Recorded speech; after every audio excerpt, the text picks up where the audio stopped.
All right, hey, we're 9 days away. To get you in the mood tonight, we'll have, I think it's 7 more training camp previews. We're almost out of 11-man football. We'll be wrapping that up. Over 70 training camps we've been to in 2.5, 3 weeks. Proud of you guys. Yeah, no one covers high school football like KUSI. Not even. According to our baseball statistician, we'll get to Allie Wagner in just a moment. By the way, this is Chris Ello, everybody. Chris, welcome back to KUSI. How are you? Chris can be followed on Twitter at Chris Ello San Diego. Chris Ello SD San Diego. Correct. Chris Ello SD. Anyhow, you can be followed on Twitter.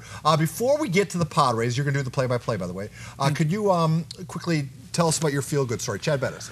Well, I thought we needed a feel-good story Yes, we do. This week, right? I mean, we saw the worst that America's got to offer, I thought, over the weekend, and we don't want to get into that. But this was the best that we've got to offer, and it takes sports sometimes to have it. There's Chad Bettis, overcomes 2 bouts with testicular cancer to go out, return to the mound, pitches 7 shutout innings on Monday night. There's former Padre manager Bud Black just congratulating him on a job really, really well done. And you talk about an inspirational story. There was a tear when I watched the highlight the first time. And, you know, look, I mean, sports, was it Chief Justice Earl Warren said he read the sports page first because that's where you mostly see man's achievements. The news page is where you see the other side of it. Oh, my God, you're getting heavy for a I'm sports getting a little heavy for Allie Wagner, our statistician, our baseball statistician, says the Padres have just completed their 3rd sweep of the season, the 1st sweep of the year over a team that doesn't have a large C on their uniform. You want to handle play-by-play? Let's go to the highlights. All right, here's the roll of video. Here comes Clayton Richard. He has a C on his uniform, and Will Myers, he was in the mood to run today. Jump for the big horse, clippity clop, no throw. Myers taking 3rd. Keeping an eye on Myers at 3rd base, going to try and score. Comes the throw to the plate. Going to be late. Myers sneaks in.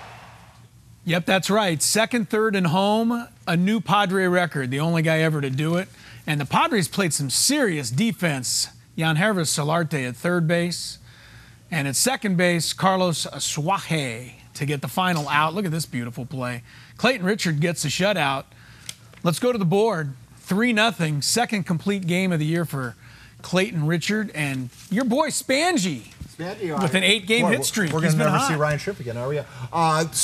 Nationals in town for 4. Steven Strasburg due to pitch on Saturday, I believe. Brings us to the other big Padres story, the contract extension for the skipper. Good or bad move? I think it's necessary. I mean, it's absolutely necessary to at least show your players, your organization, all the players, everybody working their way up through the system that Andy Green's your guy. You know, to me, he still has some proving to do. I'm not sold that Andy Green is definitely the guy that takes us to a championship, but you have to make it appear that you as an organization are sold on him. And I tell you one thing, there's nobody smarter than Andy Green. He knows the game inside and out. Question is, will it continue to play with these young players? The other big baseball story taking place in Miami is the human home run machine, huh? Giancarlo Stanton, right? 6 games in a row with a home run. I think that streak ended today. Though. But his manager, Don Mattingly, holds the all-time record. With 8, I believe. 8 games in a row. You would think Barry Bonds would have that record, but he does. Only 8 in a row is the all-time record for the longest home run streak. Well, usually people start pitching around you and you never That's what happened today to him. The Bolts made a big splash in L.A. On Tuesday, which takes us to the Shamrock Social Club, the tattoo parlor for the Stars on Sunset, where if you wanted a Chargers-themed tattoo, the team would pay for it. Do it. No word on how many people were interested.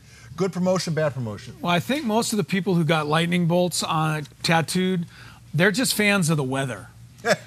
They can't possibly be fans of the Chargers. Yeah, or electricity. Yeah, I don't think they're fans of the Chargers yet. That young lady is, or young man, I couldn't tell. I don't like this promotion, but this is a number we're trying to disguise the graphic.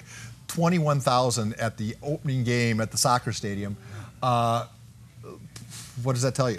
Well, it tells me that what the Chargers are going to have to do for the next home game is only sell tickets on one side of the stadium, so that if it's on television, it still looks like it's a full house. You know, that's embarrassing. I watched the game, and I was pleasantly surprised at least the camera angles and everything. I know that they shoot it tighter than perhaps they normally do. They made it look good. But still, it looked like a football game. It sounded like a football game. It's going to be watchable football, and assuming that the ones do as well as they did against Seattle, it'll be palatable. No, it won't be. Not to anybody down here in San Diego. Very, very small group of people in San Diego are going to love this team. Politics have become a big part of sports. ESPN certainly has gotten political. They're very obvious in their political leanings.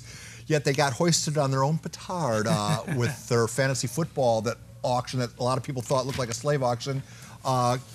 Justice or just one of those mistakes? Are we looking at the video? Yeah, I mean, here's the guy holding the players' picture up, and then all these. This was a stunt gone wrong. Yeah. Let's just put it that way. Maybe for ESPN. if the thing hadn't happened in Virginia, maybe this gets. The timing wasn't very good. I don't know. I still think. I think ESPN's done a lot to promote and help advance the cause of the black athlete over the years, but they messed this one up. Brian Dutcher lands 3 3-star athletes. 3-3-star athletes. Dutch rings the bell. Dutch, come on, man. What? You only 3?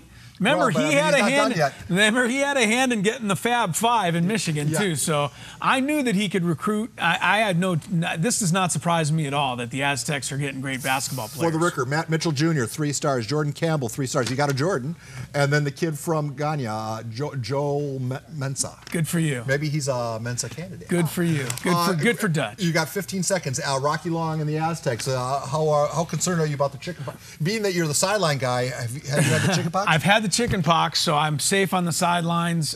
This team the expectations are too high because the only way they can match them is to go 14-0, and that's a lot to ask. All right, that's Ello. I'm Rudy. We're done. Back to the news desk.